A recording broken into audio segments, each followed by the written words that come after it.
ఎన్టీఆర్ జిల్లా ఇబ్రహీంపట్నం మండలంలో విజయవాడ నుంచి హైదరాబాద్ వెళ్లే నేషనల్ హైవేపై వరద ఉధృతి తగ్గుముఖం పట్టింది. దీంతో మరి కాసేపట్లో రెండు వైపులా ట్రాఫిక్ డైవర్ట్ చేయబోతున్నారు పోలీసులు. రాత్రి సడన్గా వరద పెరగడంతో జూపూడి వద్ద ట్రాఫిక్ డైవర్షన్ చేశారు. ఇప్పుడు వరద తగ్గడంతో రెండు వైపులకు అనుమతిస్తున్నారు. ఎగువ నుంచి వచ్చే వరదను ప్రకాశం బ్యారేజీకి వదులుతుండడంతో పవిత్ర సంగమం వద్ద నీటి మట్టం స్వల్పంగా పెరిగింది. దీంతో ప్రమాద హెచ్చరిక బోర్డులను సైతం అధికారులు ఏర్పాటు చేశారు.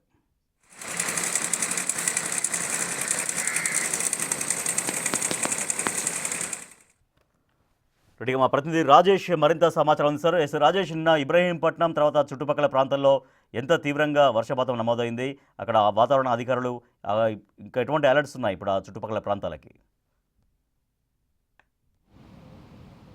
అంటే గత 2 రోజులుగా ఇటు ఎన్టీఆర్ జిల్లా, కృష్ణా జిల్లా, పల్నాడు, గుంటూరు, బాపట్ల జిల్లాలో భారీగా వర్షాలు కురుస్తున్నాయి. ఈ నేపథ్యంలో అటు ఇబ్రహీంపట్నం పరిసర ప్రాంతాలతో పాటు ఇటు రాజధాని ప్రాంతాల్లో కూడా తీవ్రస్థాయి వరదలు, అంటే పెద్ద ఎత్తున వరదలు వస్తున్నటువంటి పరిస్థితి. ముఖ్యంగా అటు ఇబ్రహీంపట్నంతో పాటు ఇటు రాజధాని ప్రాంతంలోని కొండవీటి వాగు, పాలవాగు, ఎర్రకాలవ పొంగి పొరుతున్న నేపథ్యంలో ఆ వాటర్ అంతా కూడా కొండవీటి వాగు ద్వారా వస్తున్న వాటర్ అంతా కూడా కొండవీటి వాగుకు సంబంధించినటువంటి ఎత్తిపోతల ఇరిగేషన్ లిఫ్ట్ ప్రాజెక్ట్ ద్వారా వాటర్ అంతా కూడా కృష్ణానదిలోకి విడుదల చేస్తున్నారు. మొత్తం 12 పంపుల్లో 6 పంపుల్ని వదిలి వాటర్ అంతా కూడా బయటికి విడుదల చేస్తున్నటువంటి పరిస్థితి. మొత్తం కూడా రాజధాని ప్రాంతానికి కొండవీటి వాగు, పాలవాగు అత్యంత కీలకం ఉంటాయి. ఎప్పుడు వర్షాలు వచ్చినా వాగు ద్వారా వాటర్ అంతా కూడా వస్తుంది. అయితే ఈ లిఫ్ట్ ఇరిగేషన్ పెట్టడం వల్ల, ఇక్కడ ఎత్తిపోతల పథకం పెట్టడం ద్వారా ఆ వాటర్ అంతా కూడా ఇక్కడ కృష్ణానదిలోకి విడుదల చేస్తున్నటువంటి సిచ్యువేషన్ అయితే ఉంది. ముఖ్యంగా కృష్ణానదికి ప్రకాశం బ్యారేజ్కి ఇప్పటికే దాదాపు 4,80,000 క్యూసిక్ల వరద వస్తున్న నేపథ్యంలో అదనంగా ఇప్పుడు రాజధాని ప్రాంతంలోని కొండవీటి వాగు, పాలవాగుకు సంబంధించినటువంటి వాటర్ అంతా కూడా ఈ లిఫ్ట్ ఇరిగేషన్ ద్వారా, లిఫ్ట్ ద్వారా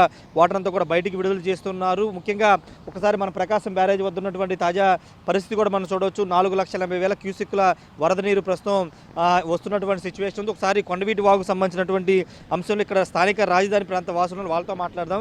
ఏమంటే గతంలో ఈ లిఫ్ట్ పెట్టక ముందు ఎలాంటి పరిస్థితి ఉంది, ఇప్పుడు లిఫ్ట్ పెట్టి వాటర్ అంతా కూడా కొండవీటి వాగు వచ్చే వాటర్ అంతా కూడా ప్రకాశం బ్యారేజ్ వదులుతున్నారు కదా, ఎలా ఉంది సిచ్యువేషన్? లిఫ్ట్ పెట్టక ముందు ఏరియా మొత్తం నీటిమయం, నీటిలో మునిగిపోయి ఉండేది. దారులన్నీ మునిగిపోయాయి, పంట పొలాలన్నీ మునిగిపోయాయి.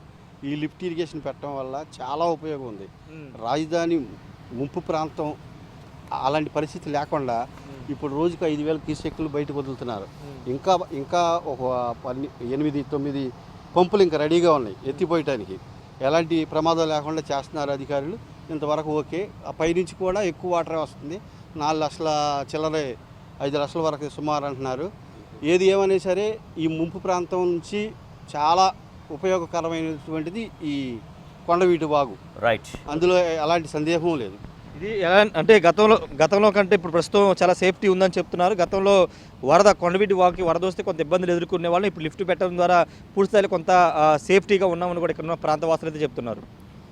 Right, thank you Rajesh. అది 2 తెలుగు రాష్ట్రాల్లో విస్తారంగా వర్షాలు కురుస్తున్నాయి. సో చాలా చోట్ల నిన్న కాస్త థెరపీ ఇచ్చినప్పటికీ కూడా ఇంకా వాతావరణ అలర్ట్స్ అవన్నీ ఉన్నాయి. ఇంకా రాబోయే 2-3 రోజులు విస్తారంగా వర్షాలు పడబోతున్నాయి. 2 తెలుగు రాష్ట్రాల్లో చాలా జిల్లాలకి అటు రెడ్ అలర్ట్స్, ఆరెంజ్ అలర్ట్స్ కూడా వాతావరణ శాఖ జారీ చేసి ఉంది. కాబట్టి ప్రజలు కూడా చాలా అప్రమత్తంగా ఉండాలి. అత్యవసరమైతే తప్ప ఎవరు కూడా బయటకు రావద్దు అంటే అధికార యంత్రాంగం జనానికి సూచిస్తుంది. సో బిగ్ టీవీ కూడా జనానికి అప్పీల్ చేస్తుంది. ఎవరు కూడా వరదల్లో ఇబ్బంది పడకుండా జాగ్రత్తలు పాటించాల్సినటువంటి అవసరాన్ని కూడా బిగ్ టీవీ కూడా సూచిస్తోంది 2 రాష్ట్రాల ప్రజలకి.